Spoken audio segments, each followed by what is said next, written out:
Gernikako urgentzietan langile falta dagoela salatu dute zenbait sindikatuk. Gernika Lumoko ospitalean izan da. Satxe, ELA, LAB, Comisiones Obreras, UGT, SAE eta ESK sindikatuek mobilizazioa burutu dute lorategietan aurkitzen den Gernika Lumoko ospitalaren sarreran protesta eginez. Diskurtso gutxiago eta errekurtso gehiago nahi dutela adierazi dute bertan.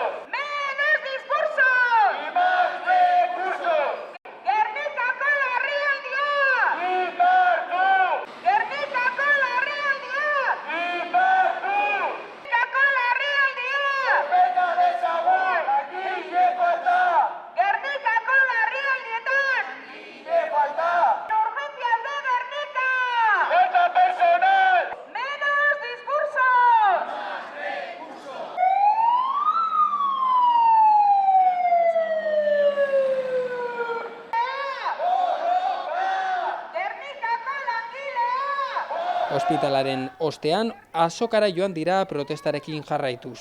Pazienteen osasuna arriskuan dagoela argi utzi dute.